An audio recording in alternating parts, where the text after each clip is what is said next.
So, hi friends.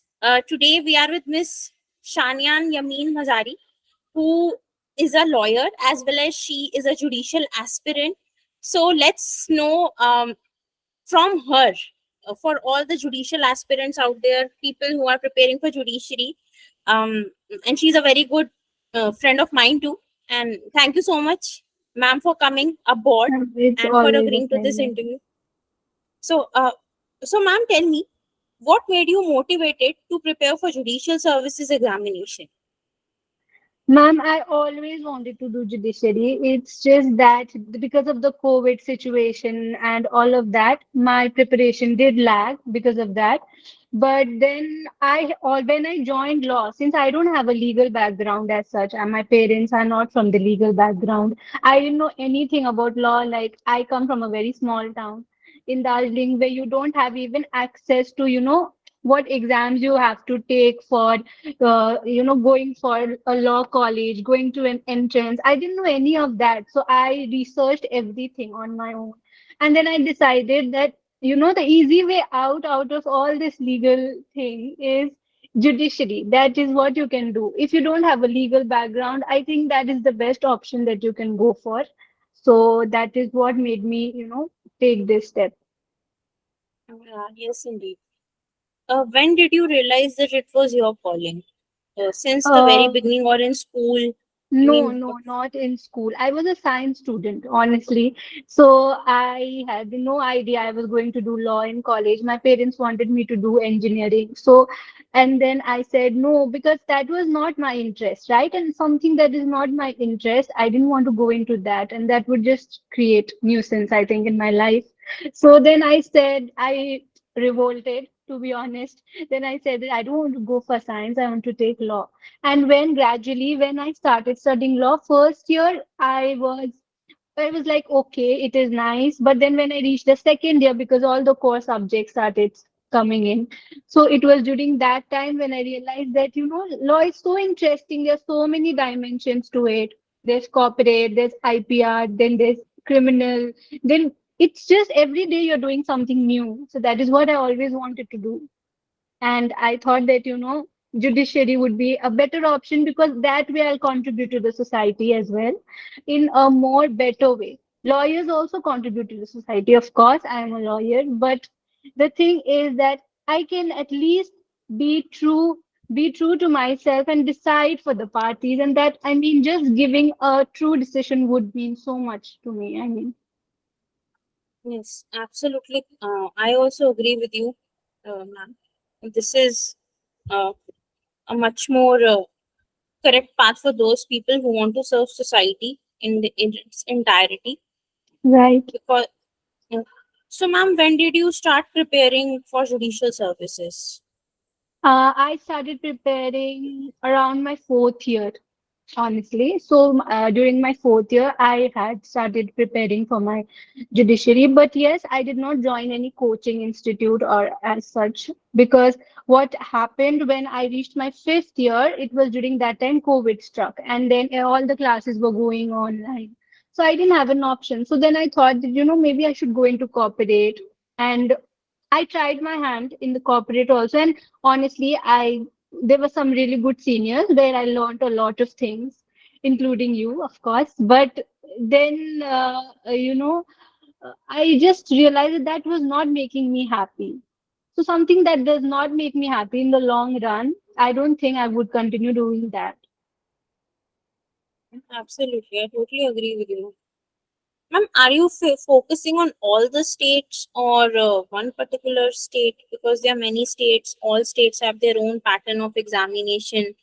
Right. Uh, So what usually should be I mean, that is what you should do. I mean, if you want to start your preparation, you don't focus on any state because there will be exams that will keep coming, right? Of course, we don't know many languages like down south, we don't know Kannada, we don't know Marathi maybe. So languages that we know that is mostly people know Hindi in Delhi. So what you can do is go for all the exams that have Hindi as their formal language, where you can choose Hindi as your language. If you don't know the subject, then there's no point of going to that state to give the exam, right? But if you know Hindi, then obviously it becomes easier because you can give UP, Uttarakhand, you can give Madhya Pradesh, then you can give Chhattisgarh, Bihar. So you have a lot of options. Everyone has their focus state, but I would say that give exams everywhere wherever it comes, keep giving exams, because as you keep giving exams, what happens is that you take in a lot of experience even during the process of you're going to the exam center, you're meeting new people, you're talking to them, and then while coming back, you make mistakes in the question paper that you can rectify later on. So obviously you'll get better and better with time. So that is what I think, that it's okay if you focus in one state, but I would say you should give it a try in every state. Yes, ma'am. According to you, what are the skills which a judiciary aspirant must develop? See, firstly, I would say answer writing, because that is very important. So what usually people do is they prepare for the preliminary exam, which is all right.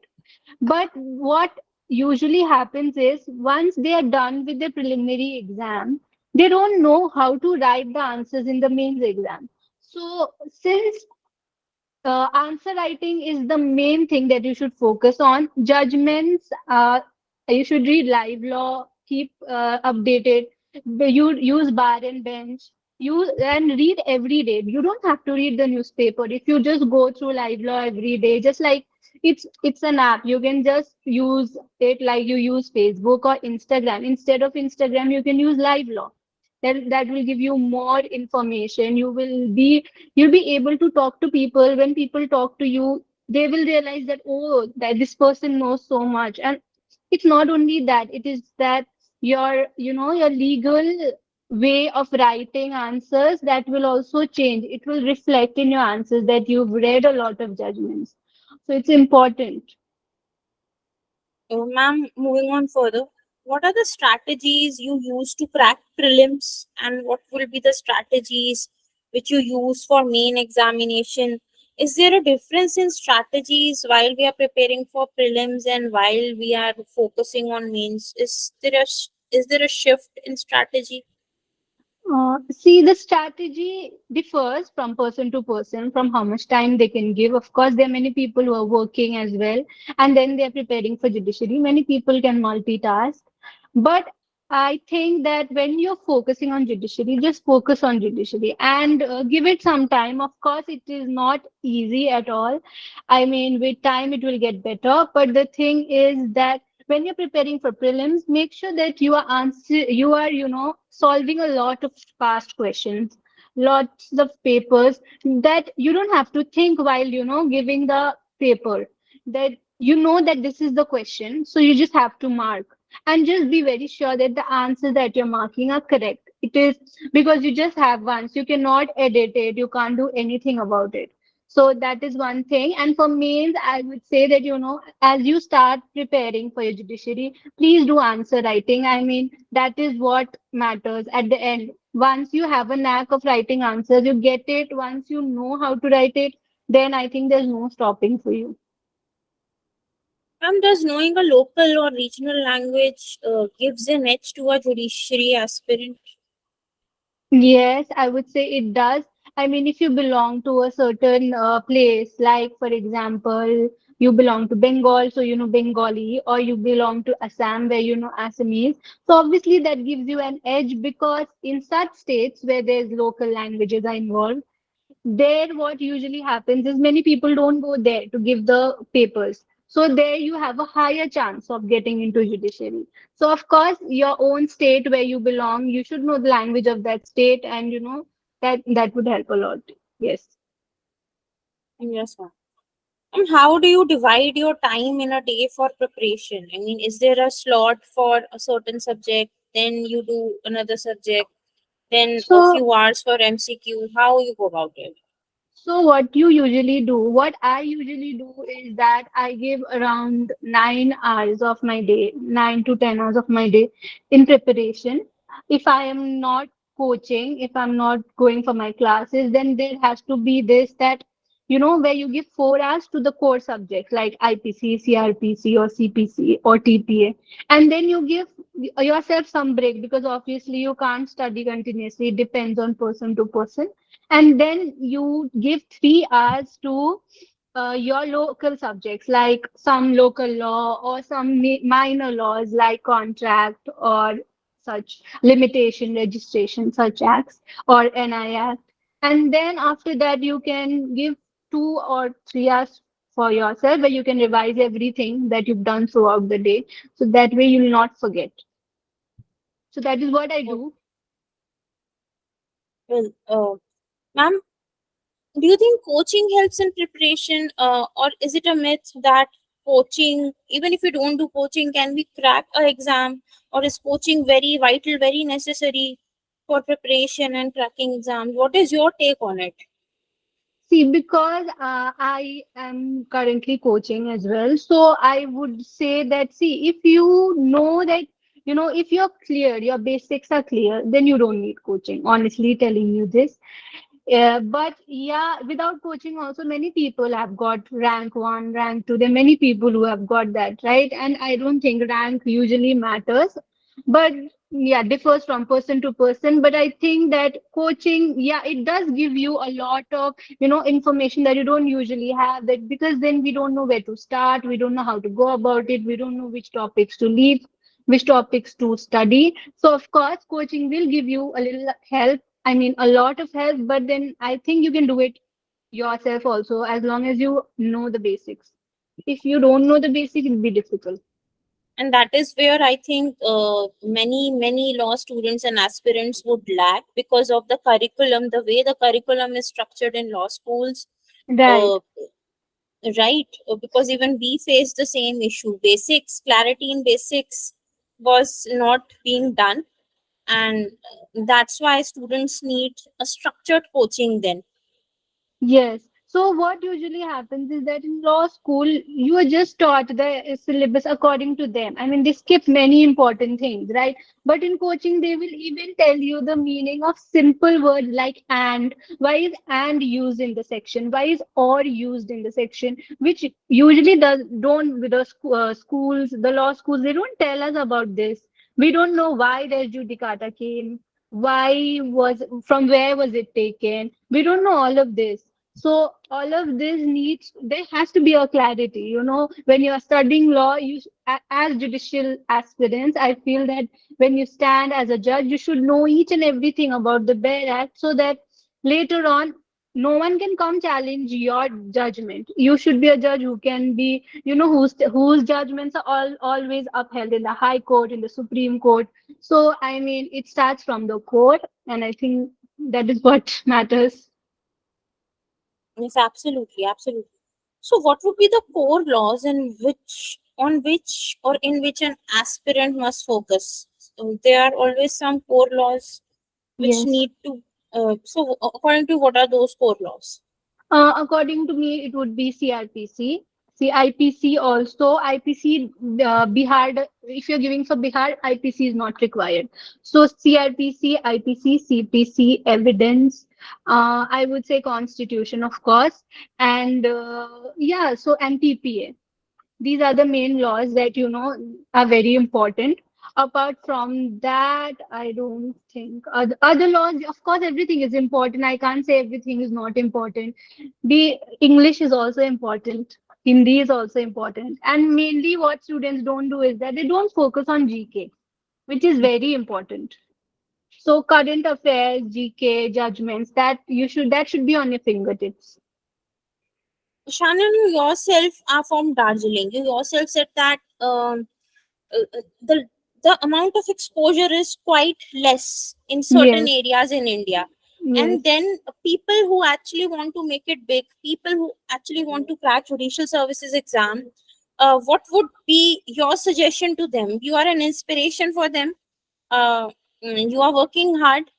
You came from Darjeeling, and now you are working hard, you are putting efforts to build your careers. What would be your advice to such people?